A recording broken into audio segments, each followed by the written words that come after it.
Hello, Prof. Alexis. Can you see me? Yes, hello. All right. Can you try to share your slides and let's see whether they can work? Sure, but it's not now, right? It's in Yeah. You are the second speaker. Sure, just check. Yeah. You see my slides now. Okay. Yes, we can see you. Okay. Can. Thank Slides you. are sharing. Okay. Can. It works. Then thank you.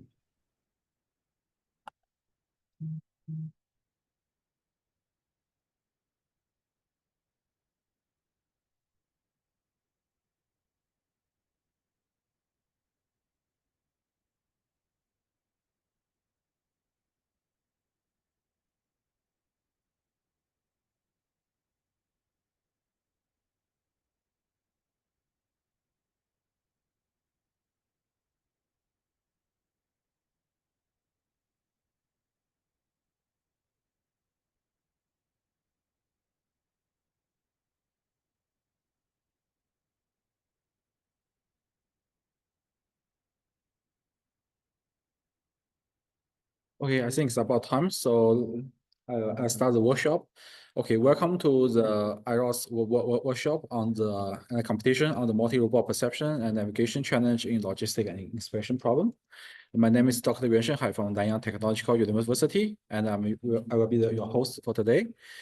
And I'm glad to see many of you here with us. And here's a quick summary of the.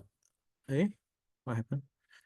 Okay, here is a quick summary of all the participants and all organizers in this workshop. I would say we have a fairly good amount of contribution from various of the communities and from various countries and the continents. And so far, I would say it's pretty well balanced. And this is a set of the organizer that we have here. And we are led by Prof. Xie Lihua and Prof. Chen Benwei. And they actually initiated this workshop, and we carried out by a set of postdoc and PhD students. So in this workshop, we have three tracks. The first track is on the challenge track, which is about a competition, which multiple robot is trying to navigate in an unknown area and trying to map and to find all the cracks and all the defects in the building. And meanwhile, they're trying to have some sort of co-visibility to each other and while maintain communication constraints. Next is where we have a paper track, which we receive around 11 papers, and we accept around 8 papers. And all the papers will be presented later on at the tea break in the hall 4. Last but not least is our invited speaker. We invited quite a few important person in the field of multi-robot robotics, such as Prof. Kostas Alexis and Prof. Gaofei, as well as a few others. So yeah, here is the schedule for today. So we will begin about the presentation in about 5 minutes time, and then we will have our tea breaks for about 30 minutes. Then after that, then it's another set of presentations, and then after that we will give out the award for the competition as well as for the best paper poster award. So yeah, without further ado, let's just go to the invited speaker. For the first speaker, we have Liu Yang from Northwestern Polytechnic University of China.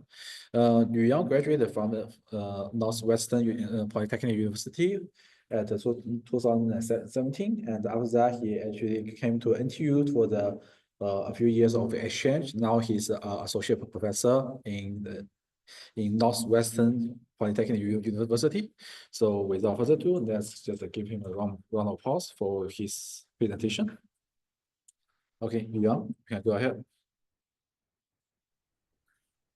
Yeah, thank you. Thank you, Shanghai. Can you hear me? Yes. Volume is not popping up. I don't know why, but I can. It's working. It's working. It's me. We can hear you. But my screen is kind of frozen now. I don't know.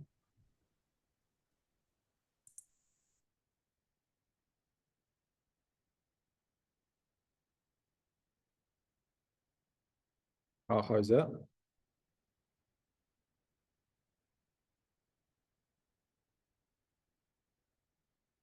Liu Yang?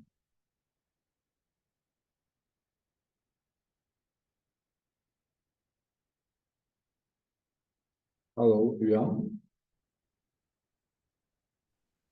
Hello, sir.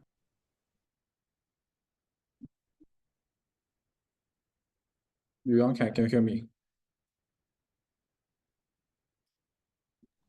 Yes, of course.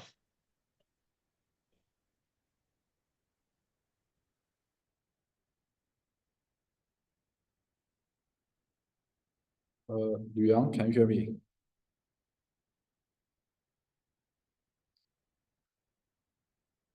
Okay, I think Liu Yang is having some technical issues. Prof. Kostas, can you start the presentation first? Yes.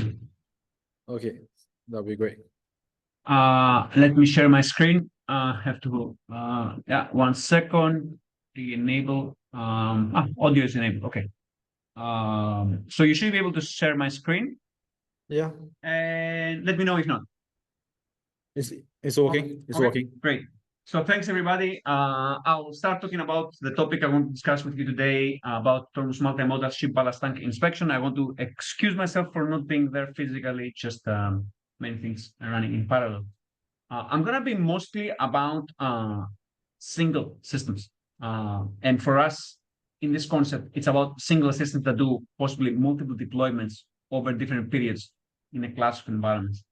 But let me highlight the topic I want to discuss here. Application-wise, this is about the periodic inspection of ballast tanks. Ballasts, I guess everybody understands this, are the sides of ships that ensure stability during maneuvering. And the visualization is this, right? So we have the bottom ballast tanks, what's called double bottom in the middle. Then we have the side tanks. Then we have the top and the hopper tanks. So these are in all ships we have today, and for many years. It's also in floating production storage facilities about oil and gas or other resources acquired at sea, and so on and so forth. So these things, every ship is inspected every 5 years, which means at any given time, 20% of the fleet is being inspected in a year. And we are talking about a massive amount of ships that are used. Can I talk about Liu Yang? Can you just stop sharing maritime sector? And sorry? Okay, Liu Yang, can you just stop sharing? Okay, can. Oh yeah, can you just continue? Thank you. Should I Yeah, stop sharing? No, you start sharing. Okay, just now there was interruption, so can you just continue, Prof. Alexis? Yes, sure. So I was saying that this represents a big problem. Another question is, how can we have autonomous robots that undertake this inspection task completely on their own? So I'm going to start with a result just to get you on board with what I'm going to develop, discuss how it works. But this is a robot that has entered one of these ballast tanks environments. It estimates its position with LiDAR and vision, and of course, IMU. It doesn't know anything about the environment a priori, and it's tasked not only to explore it, but also to map in the detail with its camera, and also to detect the objects of interest in these environments and represent them in a graph, which is what you see at the top of this visualization, right? So you see the paths of the robot marked as pink, and you see this graph structure, which registers these longitudinal metallic structures that you see. And they represent the elements that have to be inspected really in this mission. So we're going to discuss end-to-end how this happens, and the robot enters with no prior information and ensures coverage analogous to what the human is doing. So what does a human expect to do? It's expected to enter these environments, find the objects of interest, and inspect them in careful detail. So let's get a little bit step by step. So I'm going to discuss on the basis of the autonomy stack that we have built in the lab. And I'm going to start with the first thing, which is about perception. So this has been a long-lasting story inside our research about not only GNSS denied, GPS denied navigation, but also perceptual degraded navigation. So in darkness, in self-similar environments such as ballast tanks can occasionally be potentially filled with obscurance, or maybe having reflective surfaces because there is water at the bottom and so on. So we want to have a localization and mapping pipeline that deals with all cases of perceptual degradation. And indicatively, some results that show some of this is what you see here, where you see drones navigating inside smoke-filled environments, inside a perfectly similar long tunnel, and also inside, for example, a smoke-filled underground mine on the right.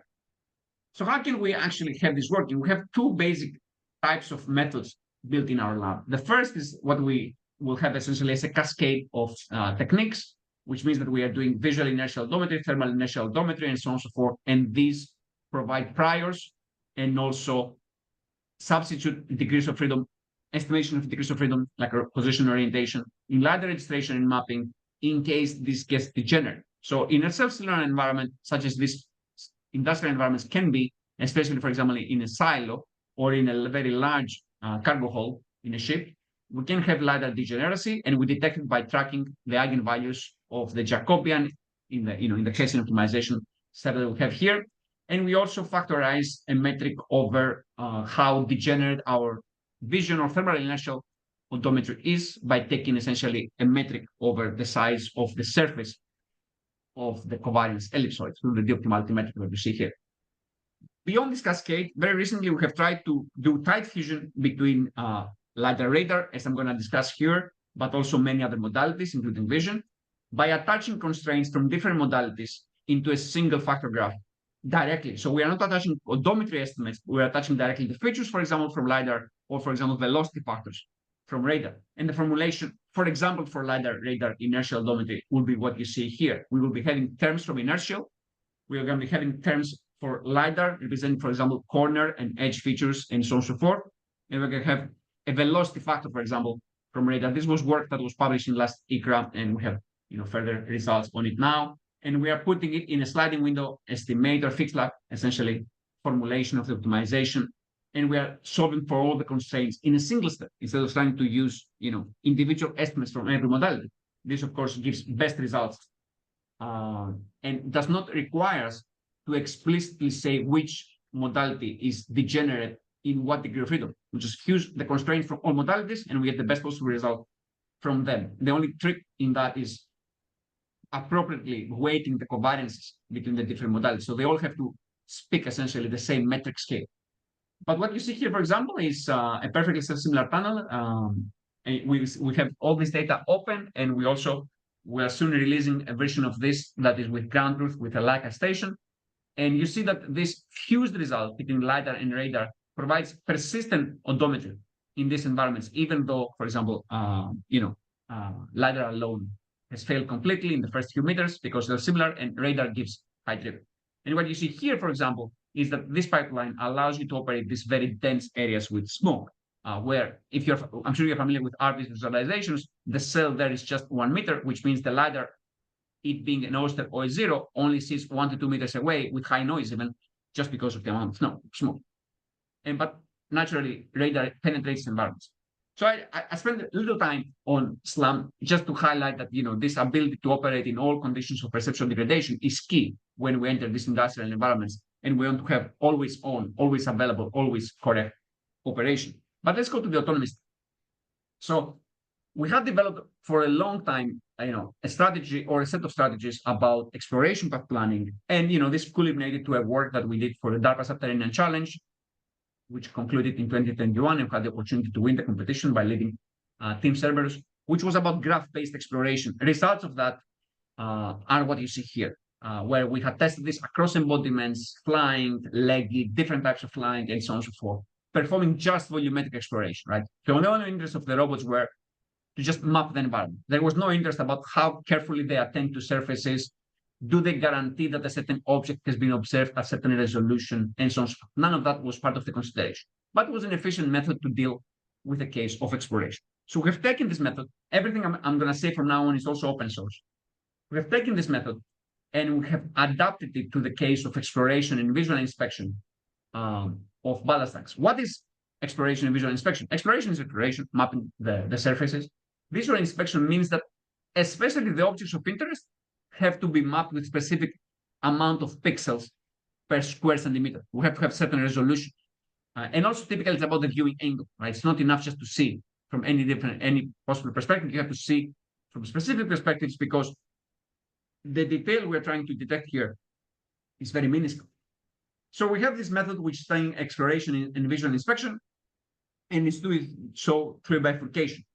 Let's see how it works.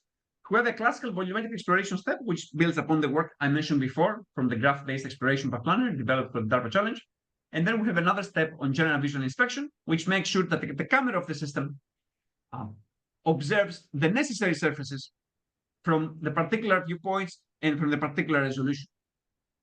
So initially, the robot will enter these environments. We'll have to explore. These environments are always in compartments. You can think of them as an array of several rooms. Once it explores the map, reveals the map with LiDAR of one of these rooms, it's going to switch to make an inspection with its camera. But then it has to go to the next compartment. And the key thing is that these robots have to fly through manholes that are extremely tight. So typically 50 centimeters in width for a robot that is 40 centimeters in width.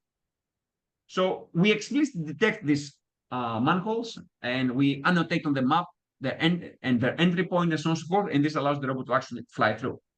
So the first step, which is volumetric exploration, will, at any given part of the map that has been explored, will sample a collision-free graph. It's going to be a connected but not fully connected graph to that end. It's going to calculate the volumetric gain associated with every vertex given a model of the LiDAR frustum. It's going to find the shortest paths within this graph, starting from the root, from the current robot location. It's going to find also the collective gain over all paths within this sampled set of Dijkstra paths. And it's going to find then the next path that gives the maximum anticipated exploration.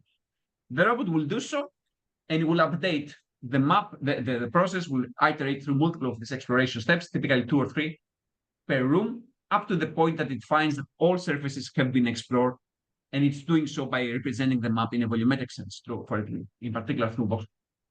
In the second stage, it's going to do a coverage problem. It finds that now this room has been fully explored. It's going to do a coverage problem, and in this coverage problem, it's going to find an overall inspection path that makes sure the camera is pointing to all the surfaces from the required resolutions and required perspectives. It's going to do this again room by room. So if we look at this, the details are in publication, so it's best not to focus on every particular detail here.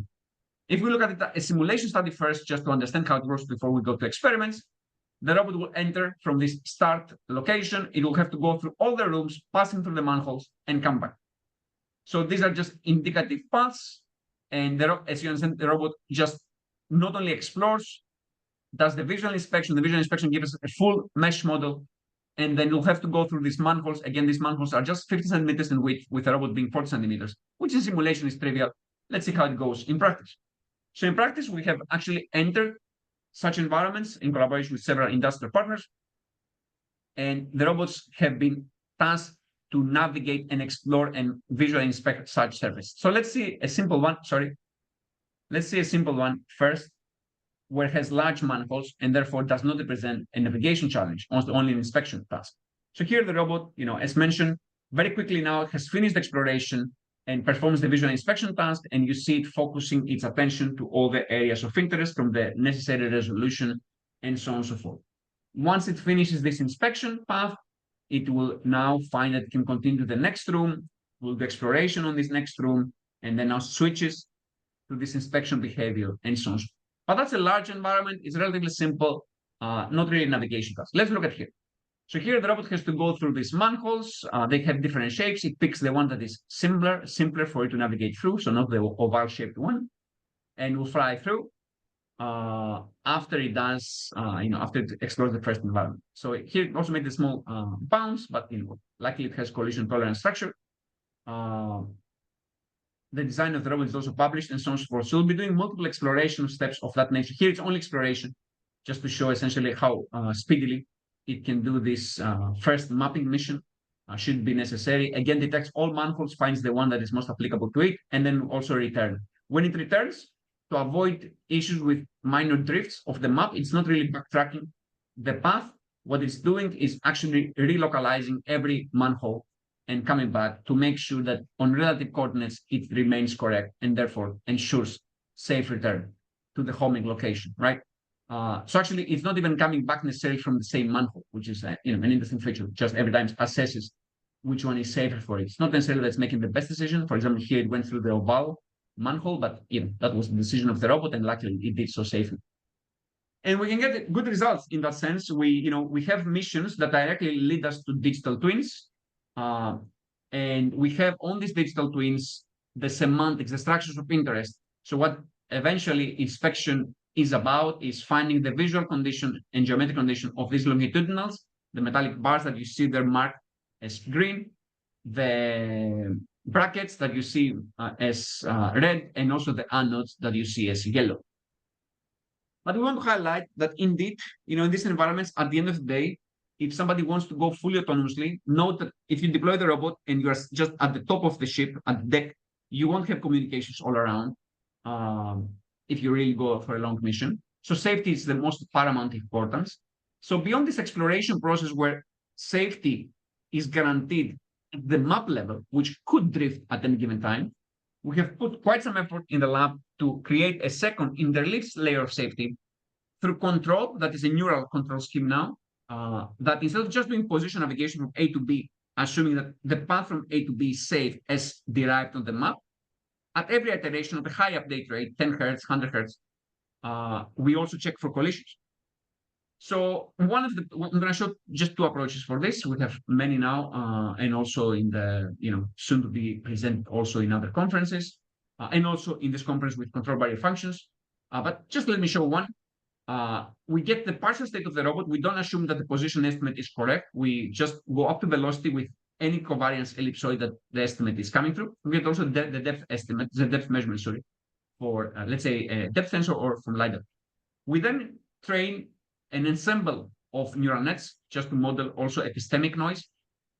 And then we classify different motion primitives as to which one of them is safer to take. So the robot now knows this mission, it's not in a ballast tank, just to show the analogy in a more complex environment about collisions. This robot now does not build a map.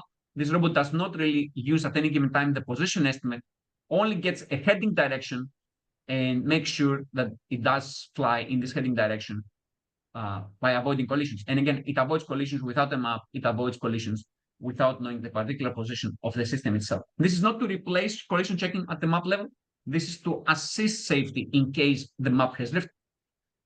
Of course, somebody could come and ask, but if you are going in industrial environments, how do you actually train something end-to-end?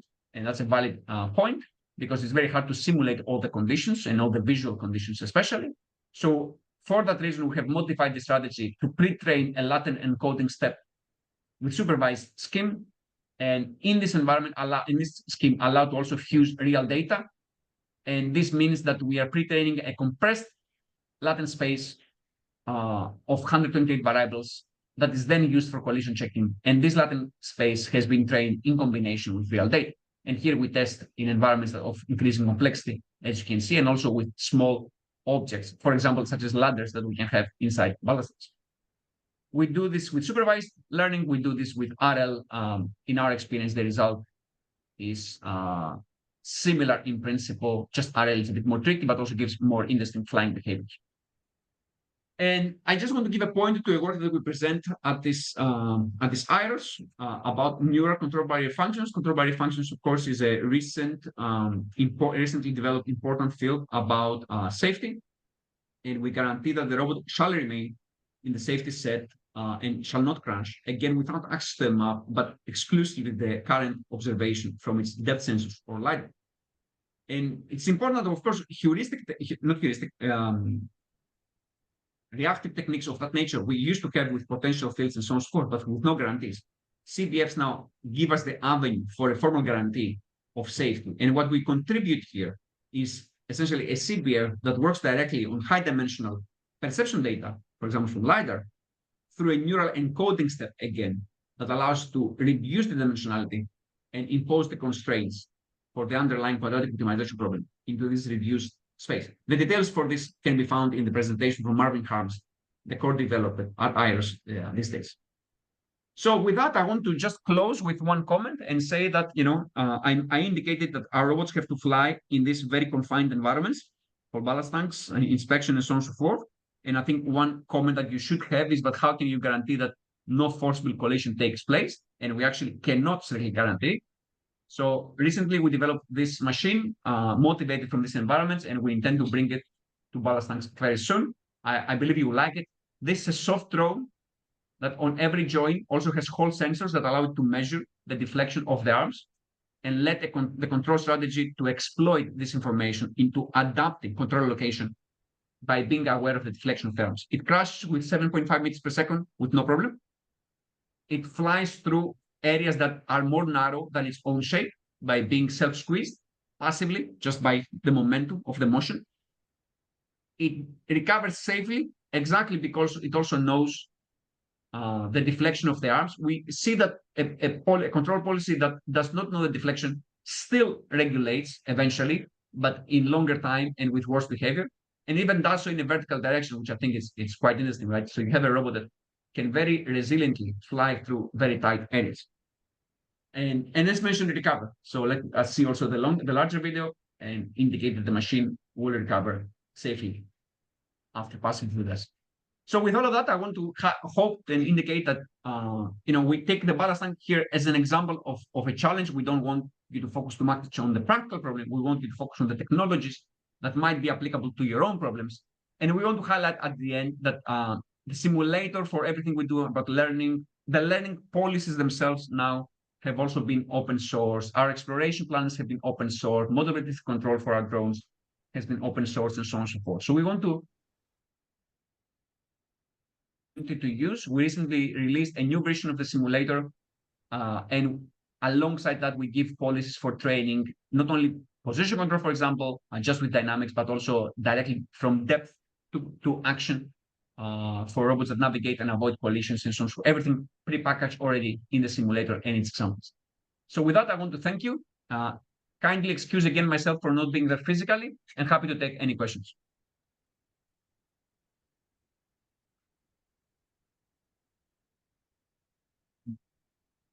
Okay, thanks, Prof. Alexis. It's a very comprehensive set of work. It's very amazing. I also did the ballast inspection, and it was very difficult to go through that small door.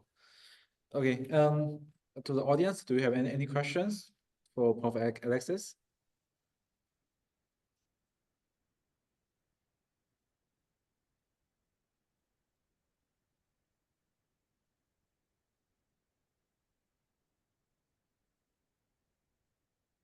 Okay, for me, I have a question. For example, when you do the ballast inspection, how do you know which is the general direction of the exploration? How do you know which place is traversable and which place is not?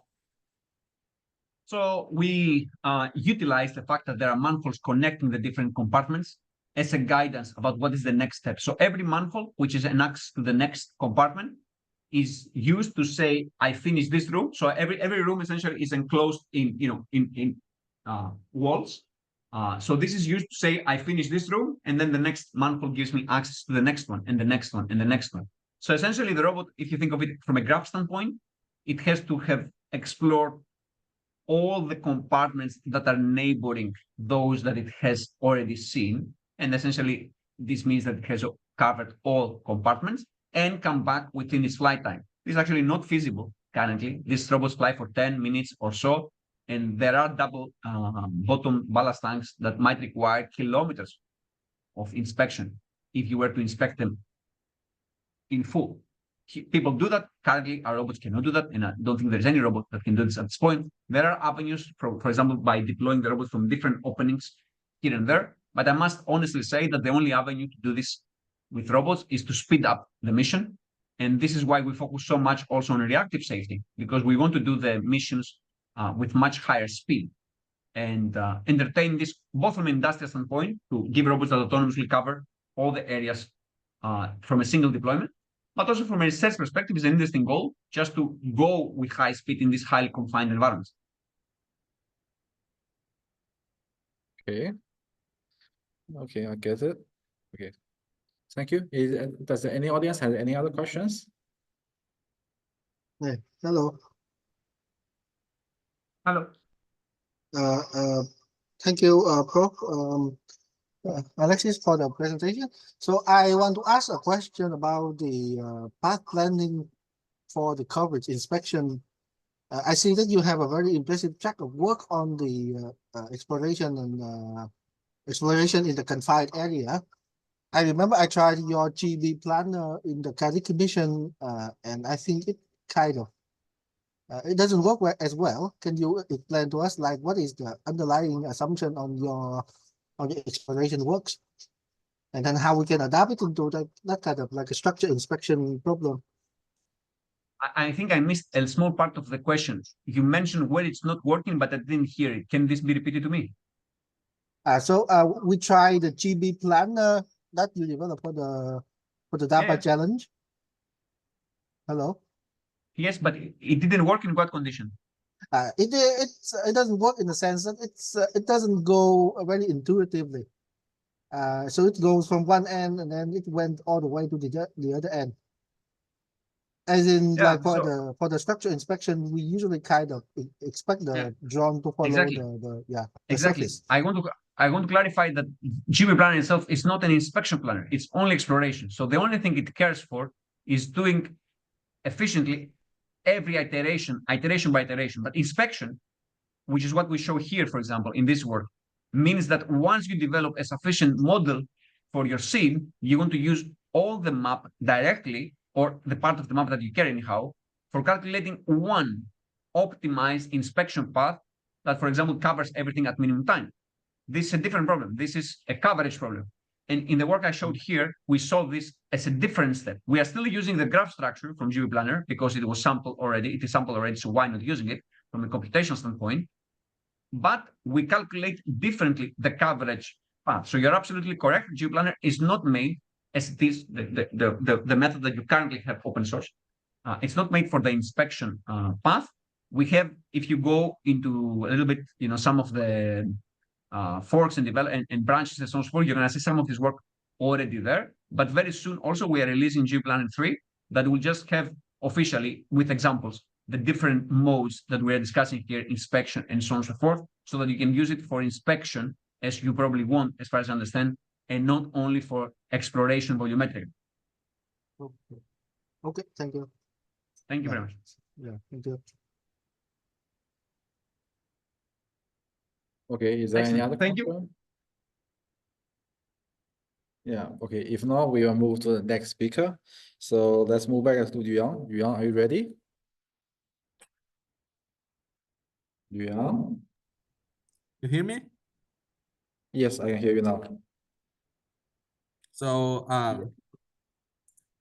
prefer not to open the camera and leave this to a fragile balance thing. So make everything okay. Can you see the screen? Yes, we can. Okay, everyone. First, I would like to apologize for not being adaptive physically.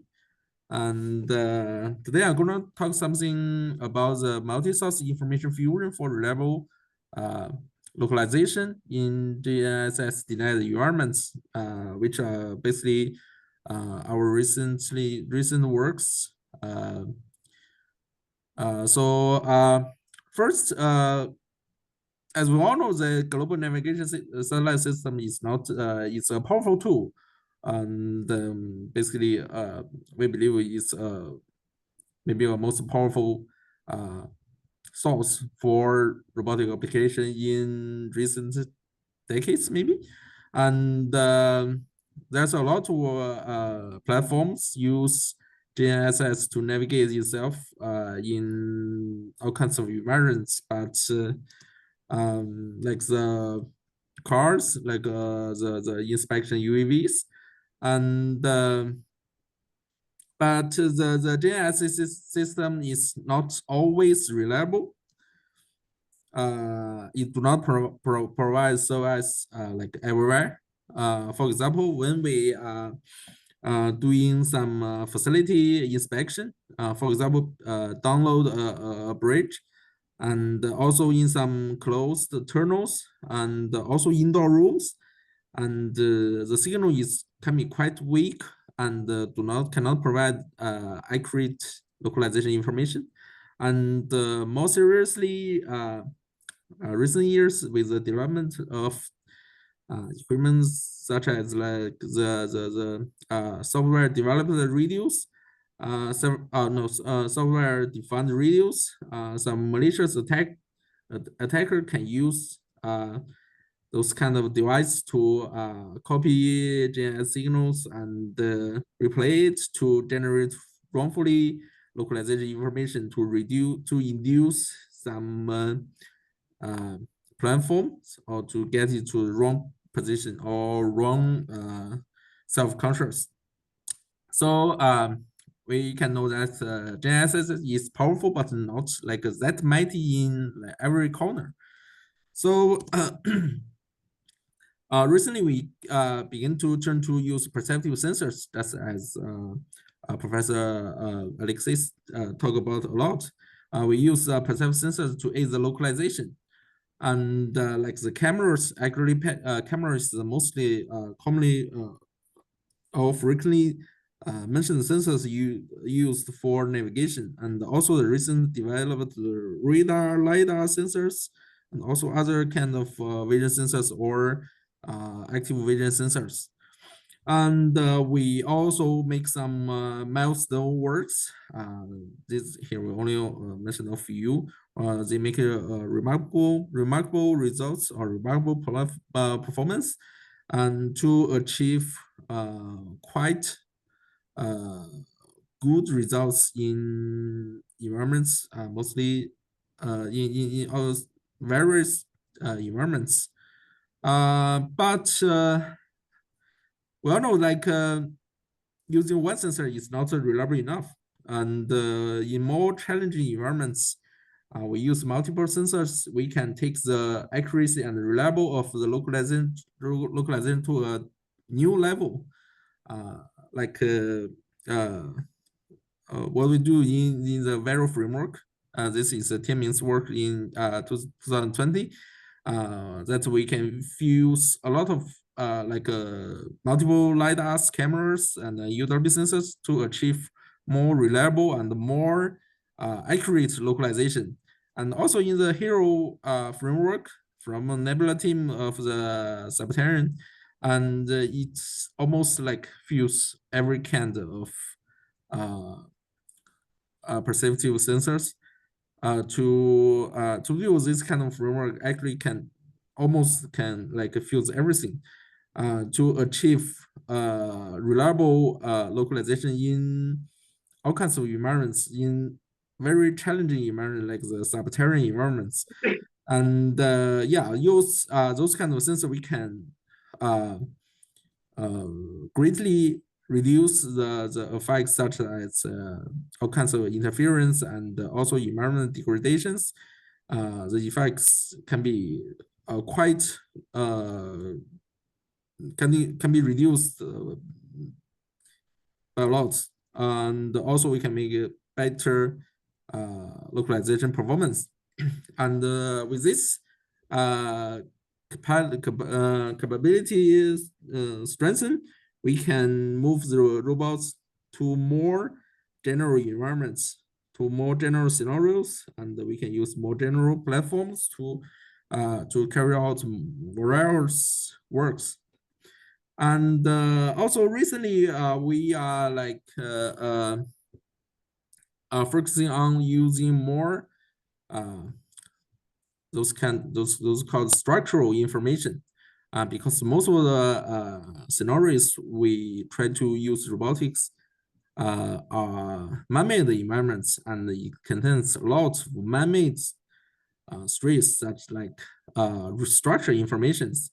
Those information are more ubiquitous, like the road side in indoor and urban cities. The lines, the planes are like everywhere. And with this kind of structure information, the geometric form, point, line, and planes, we can like introduce more, or integrate more high-level prior information.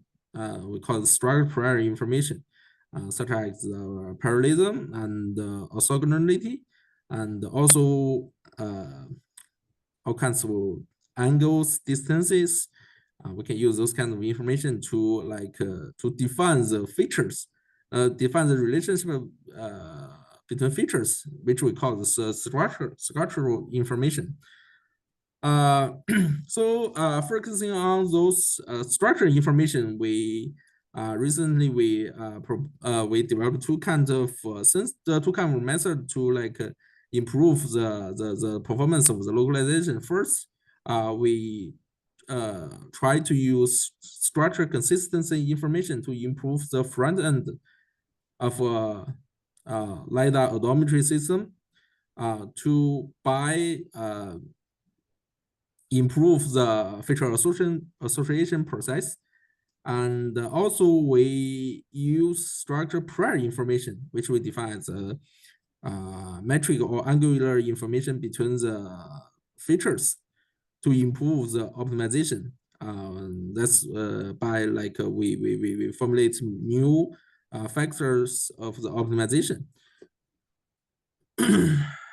So the first work is called Lightlome.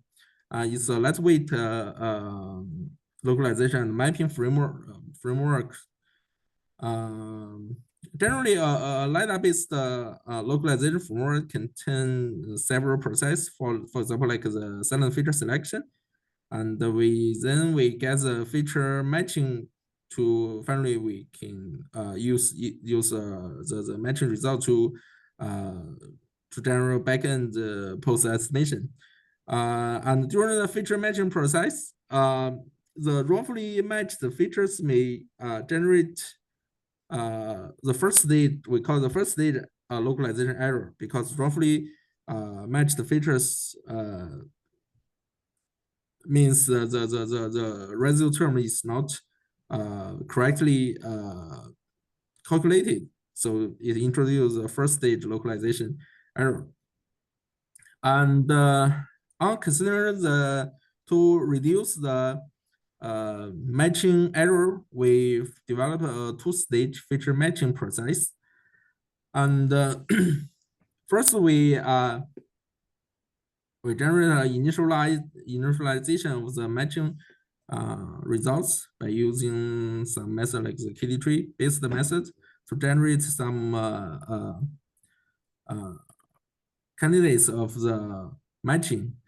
Then we use the structural consistency information. This information basically is we define the relative distances between features, and we host the assumption that the distance relationship between different in different frames almost hold unchanged. So we use this unchanged information to build a graph. To build a graph called a finite matrix, and then we use this this Gaussian kernel to calculate the score of each vertex.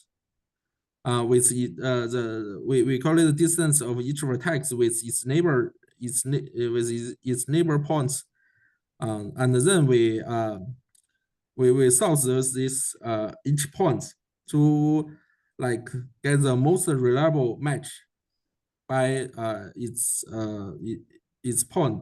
scores, and finally we can get the points that always beyond the threshold we defined. We believe this is a correct association. And finally, we get to we have a two-stage feature matching process in the middle, and we finally finish our lightweight loan framework. And in the front end, we actually use features not that aggressively. We only use features with gentle curvature change. Like we do not use features with extreme curvatures, like the loam. We use gentle curvature features. And in the backend, we use the weight we calculate from the graph matching voting scores, and we introduce those weighting into the optimization framework by weighting different feature terms. And the results indicate that the work by using the graph consistency actually do reduce the matching errors, and also improve the localization results. And also the field collect data also indicates this. We can achieve better localization results.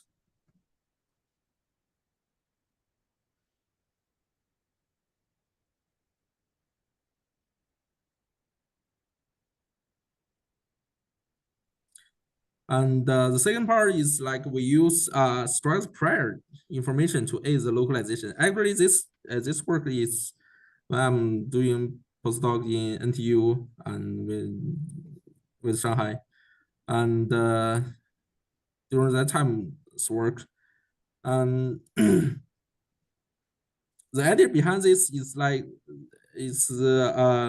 in many environments, the texture may be scarce, like a room without a lot of textures, just white wall and yeah, some stuff.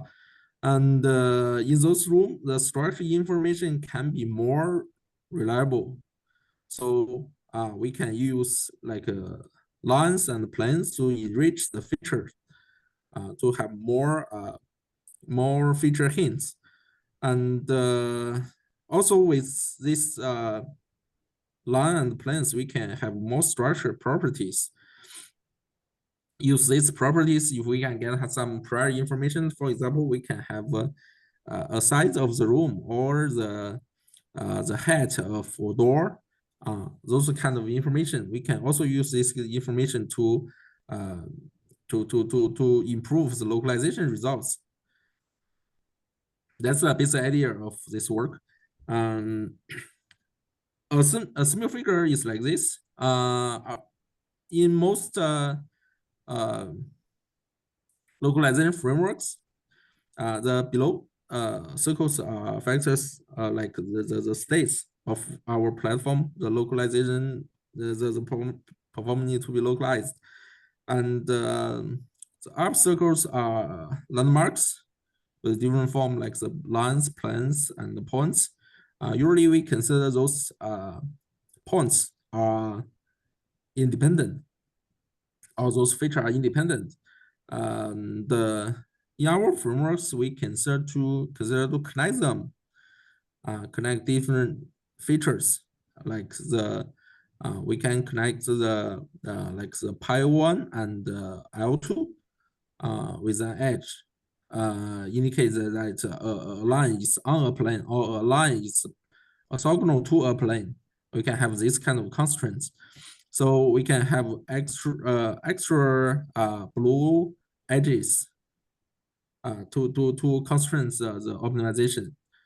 This is the most different thing in our work. And yeah, we just the extra term we call the structure prior terms, and the ZAB is the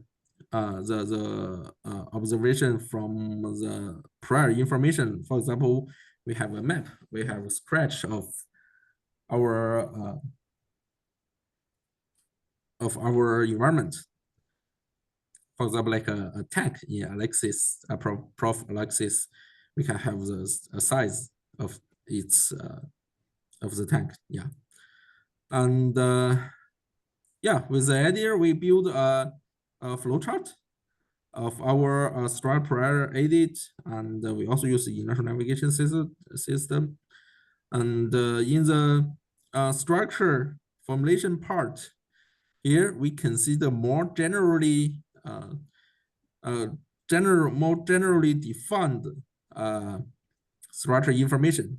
For example, points and point and the quantity between points, we can use the distances. Also, the points and lines, we can also define distances like a point to a line. And also we can define line to line and line to plane, those all kinds of information between different features, different kinds of features. And all those features in this work, we define it as distances, the scale, metric information, and angles, which is the angular information between different features. And all the quantities are defined as this table. This is a simple illustration that when we formulate some constraint, for example, a point on a plane information, we can greatly reduce the mapping error of landmark points. For example, on the left paper, all points on the plane is not wildly attached to the plane, and the more on the right side, with this constraint, the lines can be more attached to the plane. So with a more reliable map information, we can also reduce the localization results. And also, we can see that in this optimization, we introduce extra term, and this extra term grows with the size of the features, and yeah, it actually introduce extra computing burden. So we have to reduce the computation burden, and yeah. Also, with this map, we can see like with the number of structure information introduced, the localization error is not reduced dramatically after some numbers of structure prior information introduced. So we have to choose a proper number of structure prior information. We use a greedy selection method. This is quite a simple method that we can use to like choose the most informative constraints or structure prior information to use. And based on our simulation results, we can see like doing the optimal feature selection, we do have a better performance of the localization. And yeah, we also carry out validations in the building inspection data, which is collected during my postdoc in NTU.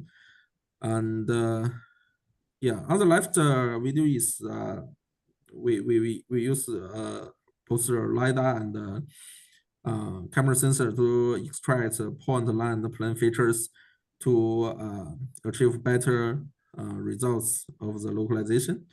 And on the right side, we use only vision sensors. And so basically this is, we use point and lines and gradient-based method to select only the most informative line features to generate the localization results.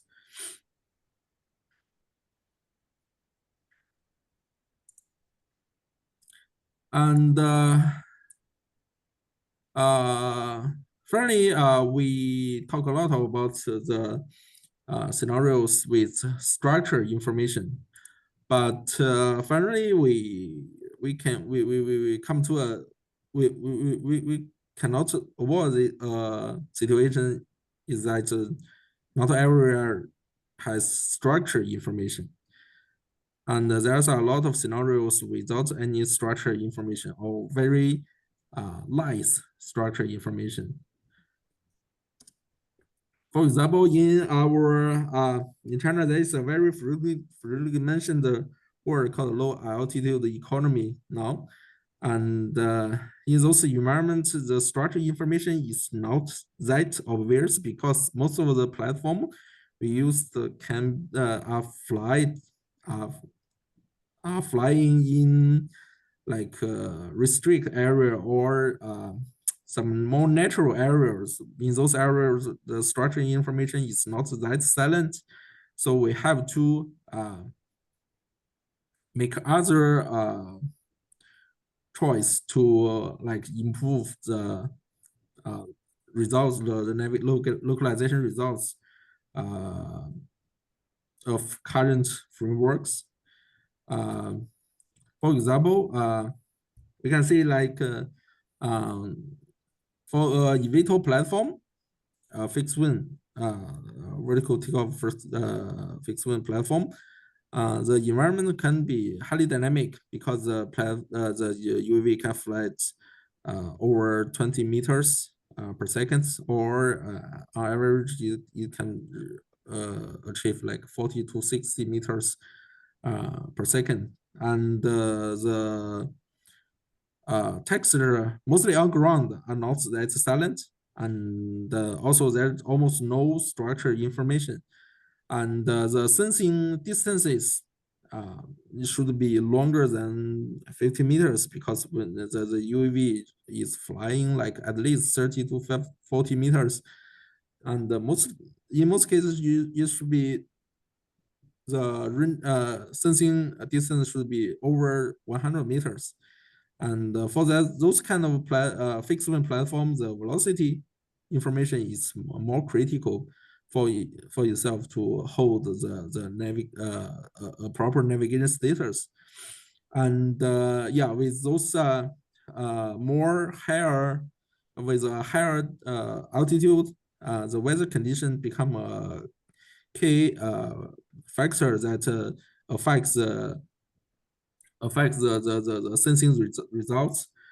So we plan to use we develop a 40 millimeter wave radar system to like to navigate those fixed wing platform, and it has a character of low cost, long ranging sensing capability, and also robust against foggy and rainy conditions.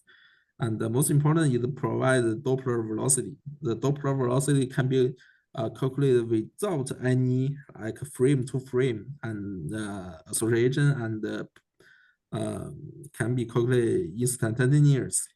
So yeah, that's the good form of the for the radar sensor. And yeah, this is a framework of our robust radar inertial odometry in dynamic 3D environments. And we use a very simple front end point cloud filter, and in the back end we fuse both Doppler information and odometry entity matching based odometry to achieve and fuse them in a nonlinear optimization framework. And this is a very simple. Actually, this is a more general framework. Like we do not have any modification of the optimization or the integrate MU pre-integration. We just fuse those factors together, and this work is a more general work. And we have tested on various platforms like a quadrotor, a car, and also a fixed wing platform. Within these platforms, we can see that the radar platform can achieve quite good results, and it also has a character of not so vulnerable to all kinds of conditions like the foggy and light condition.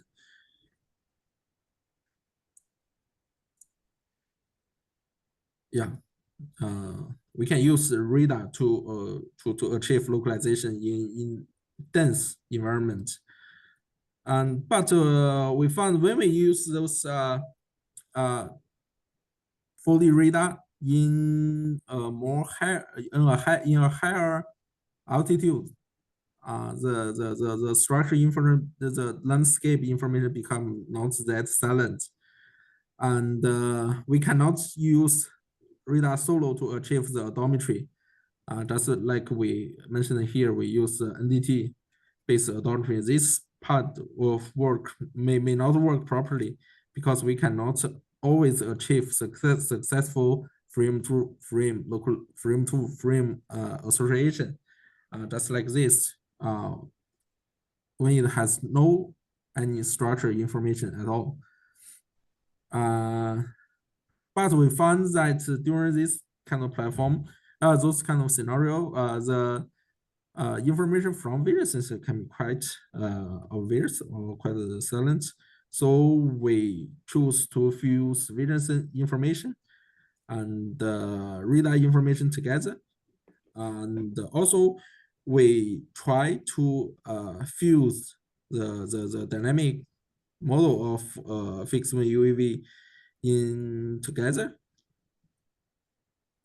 to navigate to achieve localization of the framework, localization of fixed wing UAV in low altitude flying.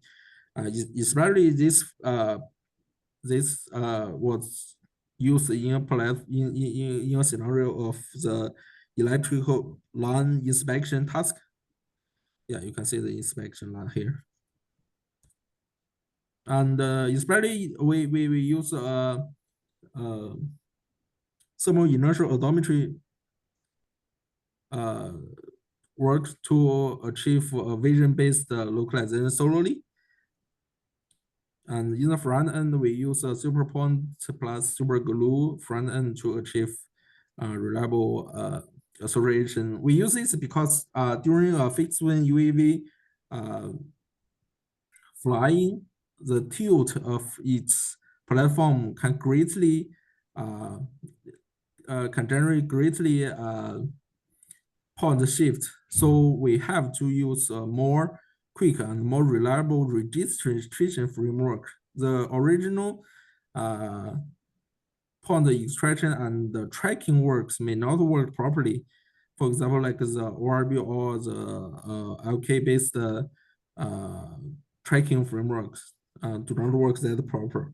So in the front end, we use a more quick registration and the feature extraction and the registration pipeline. And in the backend, we just use a lightweight MSCQF based optimization based backend. And also to introduce to improve its continuity and its accuracy, especially the accuracy of velocity estimation. We additionally adding the velocity constraint, actually the velocity factor, and based on our observation, the although there may be no successful association between frames, between scans, between different scans, but the Doppler velocity do not can also be estimated quite properly.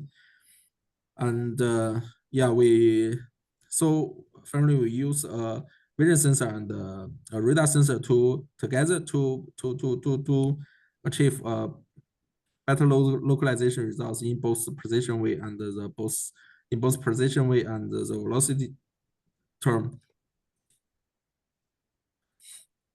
This is a results that we carry out electrical pipeline inspection task. We can see we can achieve very good localization, very at least not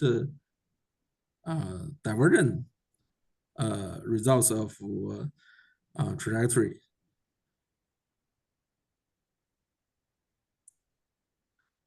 Finally, this comes to the end of this talk. In this talk, we give some ideas we've been proposed.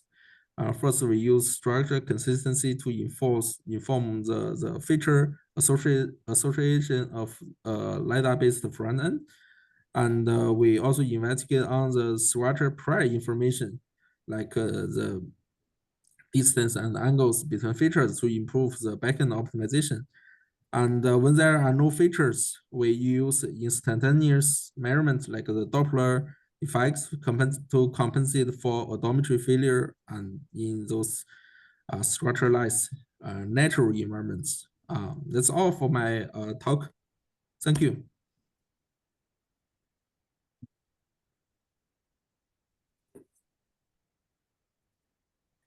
Okay, thank you, Guillaume. That's very comprehensive. Okay, any question from the audience? Okay, go ahead. Yeah, go ahead, you want to talk?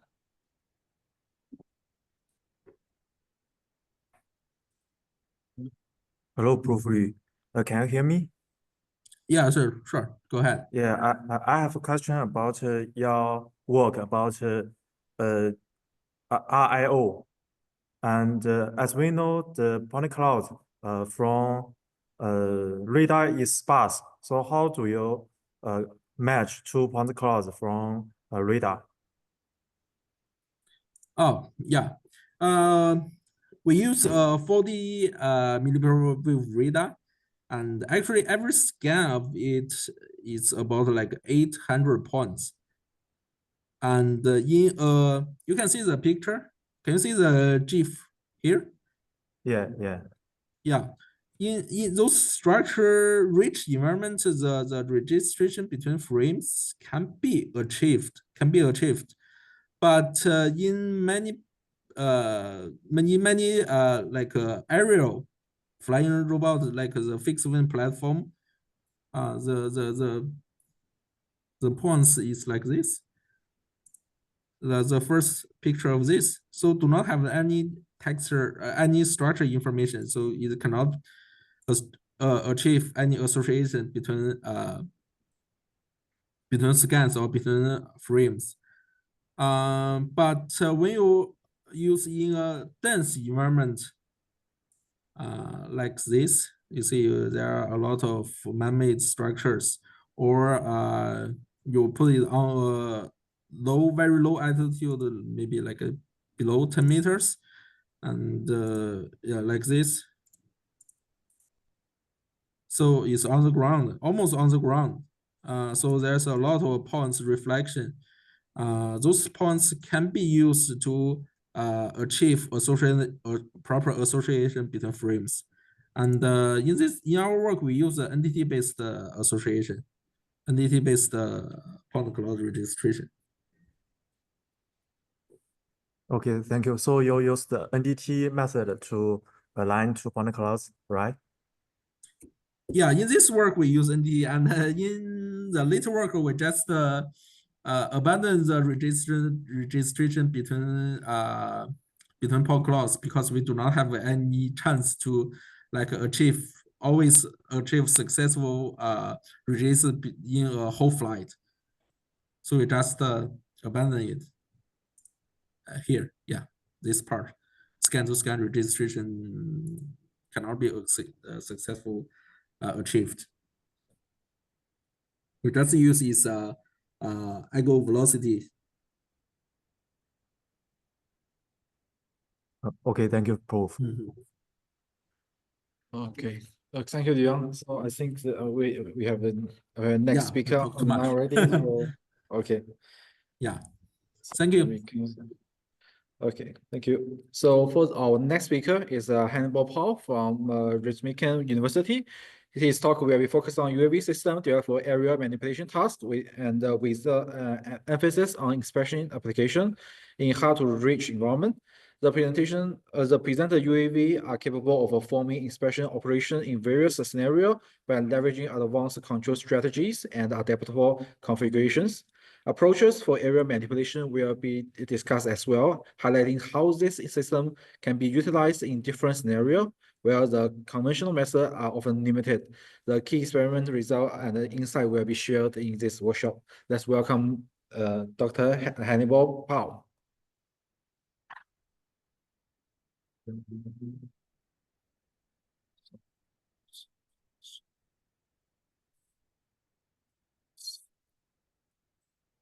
Share the screen first also.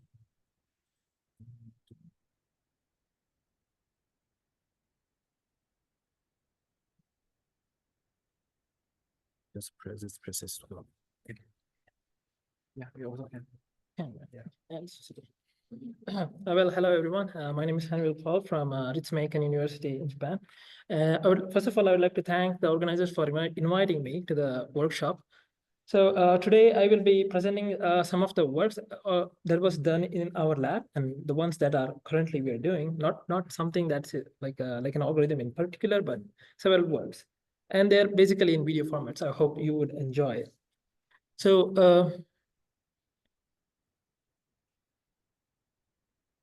okay, the main motivation of our research is based on inspection of hard-to-reach infrastructures, especially in Japan, which faces a significant challenge with the aging infrastructure. And according to the recent reports, nearly half of Japan's roads, bridges will be 50 years or older within the next decade. So this aging infrastructure requires regular and thorough inspection to ensure safety. Basically, the human workers are going there and doing these inspection tasks, which can be very dangerous because you see they go under the bridges and high tall structures. They have to build the scaffolding and stuff. So these traditional inspection methods are time consuming, risky, and often costly. So this has led to us the exploration of innovative solution. For example, using robots like unmanned aerial vehicles, especially in our case, we use multi-rotor UAVs for a more efficient and safer inspection instead of humans. So basically, we build specialized aerial platforms with the integration of manipulator systems to do these tasks with the advanced sensing and computation algorithms so that it can be more efficient. So, multi-rotor UAVs, especially all the UAVs, the one advantage is they can reach the areas, for example, hard-to-reach areas, very fast, and they can reach very high altitude as well. But one of the major disadvantage is its flight time. So in our early research stage, we worked on a way, some ways. We thought how to extend the total working time of this UAV. So this is a very basic method. So what we use is we use a gripper on top of the multi-rotor UAV, and this gripper helps the UAV to be attached or grab some object and stay near the place of work. And then you can use another manipulator in the bottom or anywhere attached on the body, or also for inspection, you can put a simple camera.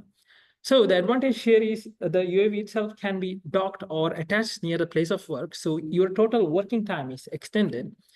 Another advantage is the stability. So if you have a normal UAV flying near a place of work, you have to fly more stably, and there is a problem of wind because we are talking about very high altitude or regions. So if it attach itself, it's more stable. The body is more stable. And then there is also reduced human risk because, of course, this is a robot, so it will be there. And you can stop the rotors, so your total working time is extended. And after you finish the work, you can release the gripper and just move on. So you see this gripper here. In the top right, you can see it's basically has 2 degrees of freedom, sliding as well as your rotation with a simple camera there. So while the operator flies the drone manually, so this thing in the top it autonomously adjusts using the camera information, the orientation and the lateral motion. So it can adjust itself so that the operator can easily dock it into a place. And then after docking, he can shut down the rotors and do some manipulation tasks. Here we have a simple stray object removal from the pipe. So the operator is basically working on using a head-mounted display. The image from the camera is sent to him, and he just does it remotely. And after releasing, you can just go back and do the search. So the advantage here is you can extend the working time and attach into various objects like tree branches, power lines, and bridges. We have several thin objects which you can attach into. And there are also one example is the kite festival in Europe, I think. So after the festival, there are a lot of kites stuck in the power line. So then the big task is to go there and remove it, which can be dangerous, also time consuming. So which can maybe done with the drones like this. So another disadvantage of this system would be like you attach into a particular area and you can only work on there. But if you have to move, let's say a certain distance, so then you have to release and go there. So we worked on another simple method. So this is basically, this is on a power line. So we want to move along the power line using a similar system. So again, power line is dangerous for humans. And this is one of the videos sent by my friend who is also working on the power line industry.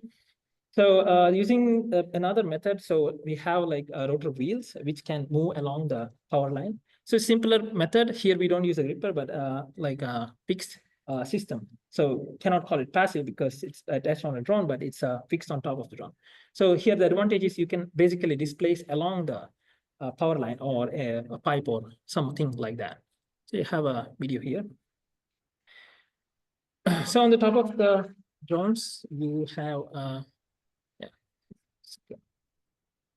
okay, so you have sheaves attached on top, something like a pulley. Drone can be flying like that, and you can basically hook on by using the yaw rotation of the drone. So after hooking on, so it's basically there on top, so you can turn off the rotors.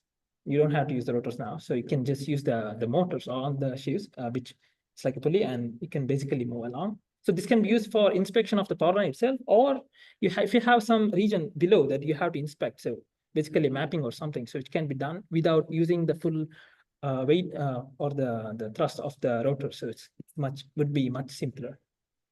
So can then take off and go away. So this is a simple fixed mechanism to do the task.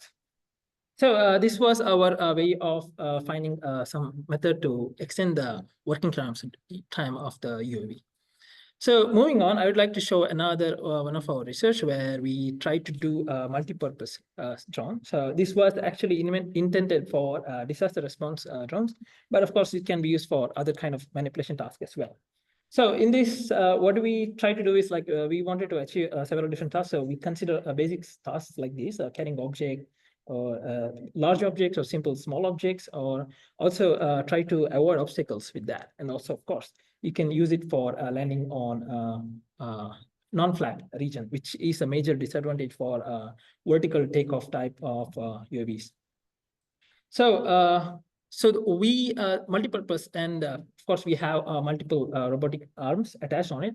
And here in particular, we have used 3. This is of course considering the fact that we can stably land on the ground without having to balance the body after landing dynamically. So it can basically stay on itself. So we choose 3. That would be the minimum in this case.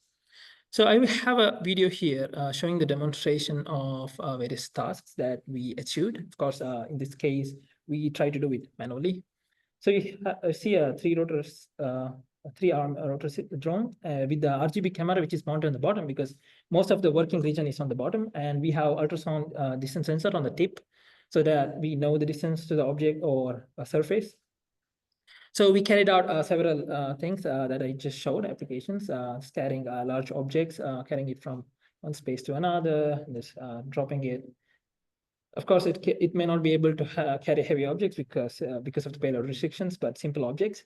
The main intention is to not just use it as itself, but like help the humans, especially when they're working in a high or difficult to reach areas, which otherwise require more costs to reach there. So it also has gripper. So basically it can carry simple objects. So this can basically be tools and equipments which can be delivered to the humans who are in need or workers at the top. So rather than just carrying objects, so we also can use it for a physical contact. Basically the rotors, the arms can be moved the sideways as well. So it won't be like the physical, completely guard the body, but however can be guarded among like the 3 points if you have a proper sensing, like a LiDAR mounted on the top, which would be enough, and then they can just basically use arms in 3 regions. Of course, it also has the yaw motion, so it's basically divided about 120 degrees. And then, of course, it can be used for as a landing system. You don't need additional landing system. And we also were able to use this landing system using the point cloud information from the camera from the bottom. So we took the point cloud information and we estimated the heights to the ground, and then aligned the arms to that height so that we can land on any kind of surfaces, and so that it can safely take off vertically after that. So I can just simply show you this landing structure, which is like this. So we take the point cloud information and we combine the workspace of the robotic arms, there's 3 arms together, to find the height. So simply on the right side, if you see, we have a drone, and then let's say you have a surface and you can perceive it, and then you can estimate the center based on the maximum and minimum height of the detected region. So then we also have workspace, which has a center based on the maximum and minimum reach of the arm. So we combine the center of the workspace with the center of the detected region. So then we already know the positions that we can align the gripper to. So of course, it's not just our work that we work on the multi-purpose or multi-link or multi-degree of freedom arms. There are, of course, several works among all around the world. Like, this is a review paper by Professor Olero. So he has shown this as a table of several drone systems. So ours is on the top right there. So of course, there are more degree of freedoms which can be used for several different tasks. So moving on, there is this. The title is not clear. So this is additional horizontal rotors. So from here on, I will be talking on this topic because we are working on this now. So our motivation for this adding of horizontal rotors is to precisely position and for the stable motion of the rotors, because normally the drone tilts to move. So we want to move it like horizontally. So this can be useful to apply one is provide a lateral motion without tilting the body, and positioning against wind because we are working on a high altitude, because we are maybe underside of bridges or near the skyscraper. So the wind can be strong. So we don't want to tilt the drone because maybe it has a arm or a sensor doing some task. So we want to keep the body always in the same plane. And then application of forces, because you can apply now sideward forces because of these additional rotors. So our first work on this was adding 3 of these ducted fans on the side of the drone, something like that. So we use these rotors to control the horizontal motion, and the propeller itself to keep the altitude. On the left side, you see the normal drone control, which tilts and moves. And on the right side, you see the motion using the horizontal thrusters. So the drone only keeps its payload with the rotors, and the horizontal thruster uses its thing to move horizontal axis. So this can be used for sensing and several tasks. For example, here you see a push-pull action, so you can apply forces sideways. It's a simple demonstration of peg insertion and removal, so the drone is not tilting. during this action. We have developed several applications with this add-on thruster system. There is one is this one. We called it flying washer. Basically, it's a water spraying drone. So to clean the walls of tall structures. So we have attached a pipe on the front with a lens, and then there is a pump which is not on the drone, but it's on the bottom on the floor and connected through pipes. So we can fly like a normal drone using the rotors, but of course the motion of the drone is now controlled. The lateral motion is controlled using the rotors, not just the tilt of the drone. So here the target position, let's say it's decided. So if the drone has to tilt, then the target position would be changing. So if you use the fans, we can have the same target while the drone also controls itself. Then we have, if we provide a path, the drone can follow the path using the horizontal rotors, as well as the altitude is controlled by the thrust. So, and the yaw also can be used to align it to the wall using some kind of sensors like LiDAR, etc. So we were successfully able to test this system near some building like that.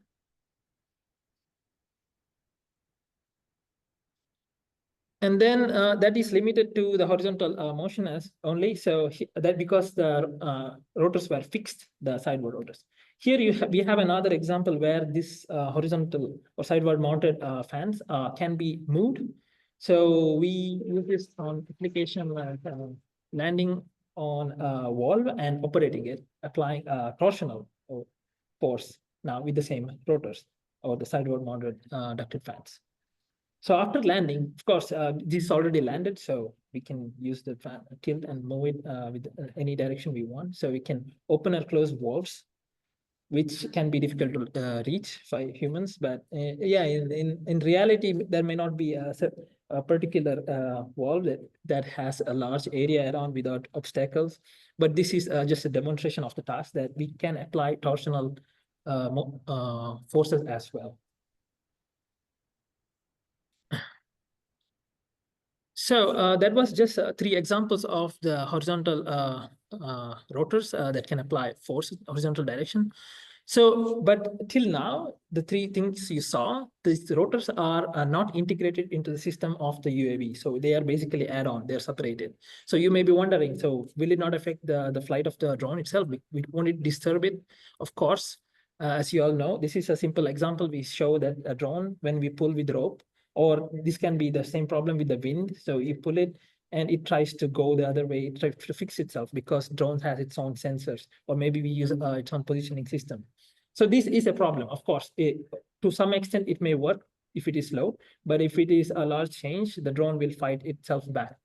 That's why we try to integrate it by editing the PX4 firmware. In the bottom, you see the control allocation, where we added this thruster mode. The bottom normal UAV mode is basically there. Thruster mode we added so that when you change the mode to that one, so the UAV's rotors and the sideward fans are integrated now. So instead of using the tilt of the body, it uses the thrusters to move in that axis. So basically the forces are determined in the control allocation. So it won't be fighting each other.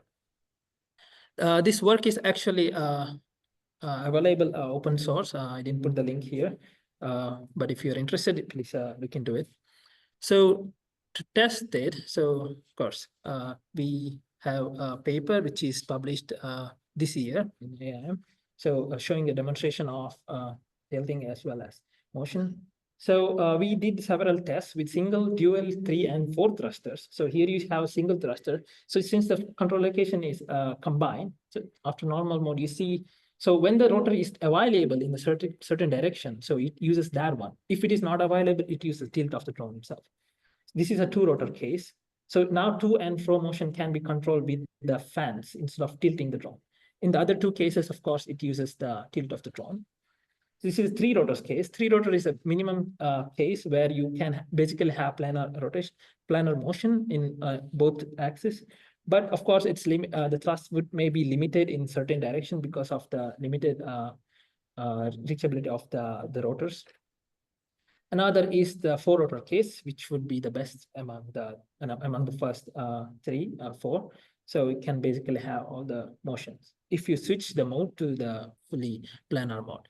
This we not only on the simulation, but we also tested with the real drone case. You can see that basically the same experiment repeating with the one rotor. So this sideways and forward. Now first is a normal mode. They all tilt in all the axes. So then only one fan is used. So basically you have the forward motion with the without tilting, whereas the other three sides you have it with tilting because there is no fan available. This is a dual tester case. So you can have front and back motion with the without tilting, whereas the other two lines you can get with tilted because there is no fan available. This is with the dual planar mode. So here it doesn't tilt, it tilts, doesn't tilt, and tilts again.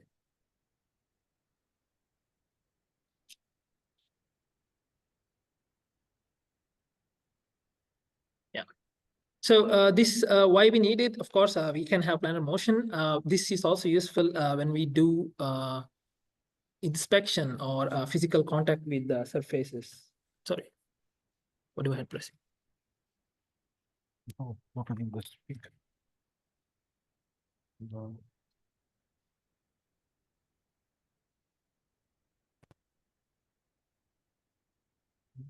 Strange. Hold on.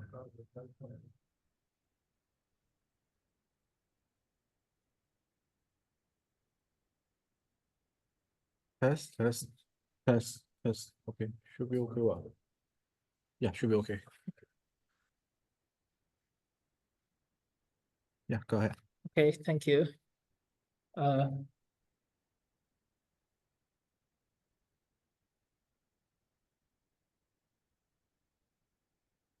video have issue. Yeah, it's video.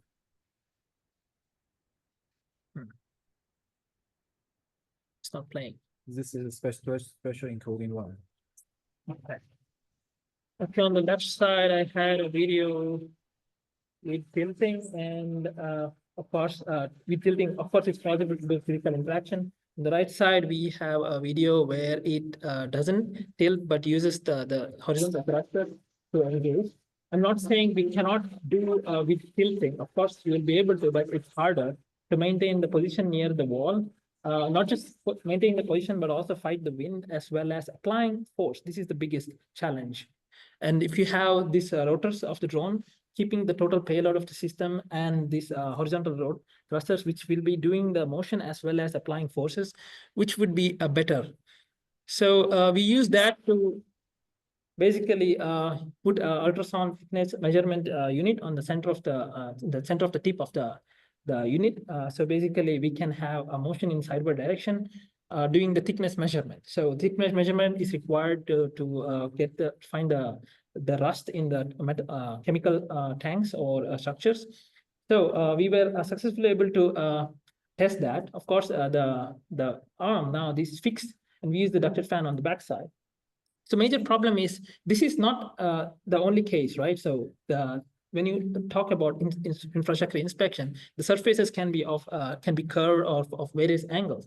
So we should be able to align it. So which is not available in this structure. Of course, you can put a servo motor, but now the whole EDF on structure should be tilted in the same axis, which is difficult.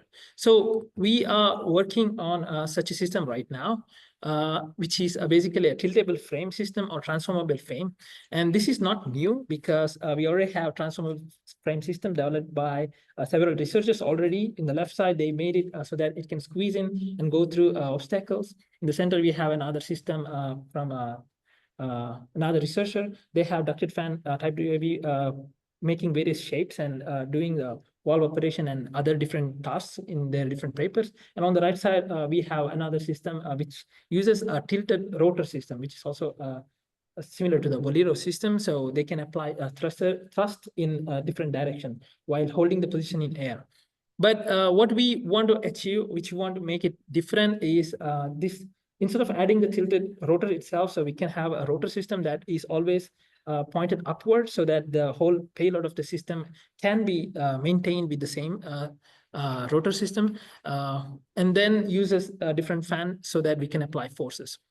That's why we develop a simple Well, I cannot play the videos. Okay, the available videos available in YouTube. So we make a simple drone system like that. So we have the thrusters always mounted facing upwards, even when it's flying or tilted. So the through servo motors allow it to tilt in air. And both the ducted fan that is mounted on the backside and the front probe are always aligned. So we can apply forces in a different direction. Especially in this case, it can go up to -90 to +90, basically having a 180-degree motion. And using the yaw of the drone, we can have it rotated around. So basically aligning it to various different axes. So basic contribution is using the tilted drone for inspection tasks while applying a directional motion as well as force, depending on the angle of the system. So this is another of our prototypes. So where we use a simple single servo approach, which looks like a basic simple drone with the center being moved. Of course, here we also have the ducted fan for the pushing action and the force control. And this is much simpler than the previous because we don't have this problem of having two servo motors and not being in synchronized sometimes. So this we used to do some experiments in simulation first. So we can basically do the directional motion with the fans. Of course, here the system is integrated so that the fan is automatically used even when we are flying it in a manual. So it will be used automatically based on the angle of the manipulator. So it's dynamically adjusted. Another test is we did the motion like that.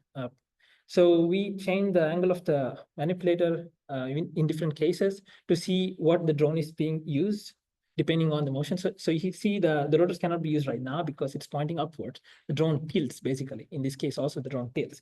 Only when the manipulator is facing front, the EDFs are used for the planar motion in that direction. In this case, we did a simple test with the sensor. This video cannot be played. Okay, sorry. So we put a simple test with this one of the undergraduate students. So he's using the distance sensor attached on the front to get the wall angle information in both two axes so that the drone can be aligned. There was a nice video. The drone was aligning to the moving wall in the pitch axis, and the roll can be aligned with the yaw rotation of the drone. So if except for these other videos are available on the YouTube, so please feel to watch. And the most important is with the inspection and manipulation is the workspace. So on the right side, you see we categorize the workspace of the drone based on the position of the manipulator system and the sensor unit, like a camera, etc. So you can have the workspace divided into upper side, lateral side, underside, and further down. So here categorized it and separated based on the manipulator attachment and the camera. So basically the one I showed first is basically upside unless you put another manipulator in the bottom. And then the one with the 3 arms is like underside and lateral, and then the lateral motion. So basically we are right now working on to have this wider workspace so that by building a tilting rotor system, maybe we can have the tips maybe adjusted along various sides of the UAV so that we can apply or do manipulation or apply forces for inspection tasks. And further down, you may be wondering what it is. So I could not show it today, but we have another research where we have a winch system. So we can basically lower the winch where if the drone cannot approach closer to the certain regions, especially when there are humans or objects, clutters. So you can use the winch to lower it, and you have basically the manipulator attached on that. So you can do some manipulation or inspection tasks with that. So that is available in our YouTube. So if you're interested, please feel to scan the QR code and check it in our YouTube page. And there are also papers. So if you have any questions, feel free to ask. Thank you.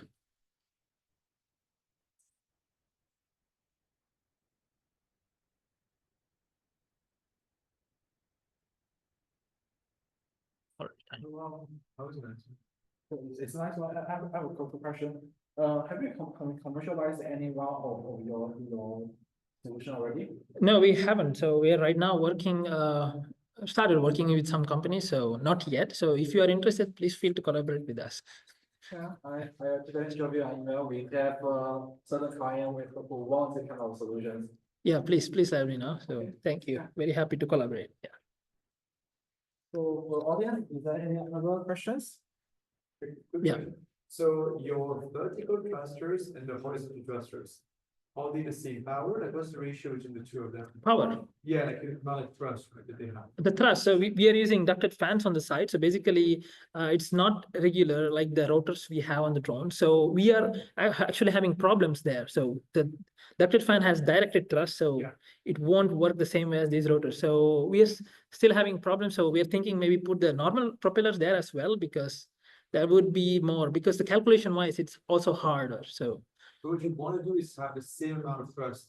we would like to have, but what we did right now is only force application. For that, it's enough, because if you have a force sensor, do force control, that's enough. So for just inspection, it's fine. But if you have to do the directional flight, then there may be major other problems. Thank you. Thank you. Is there any other question from audience? Okay, if not, thank you. Yeah, thank you. So.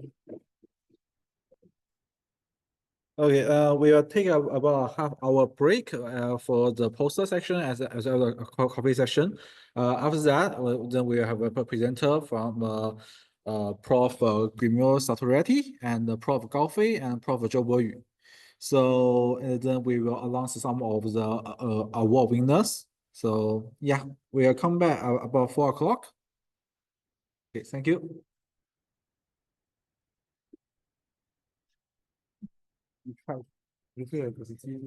Yeah.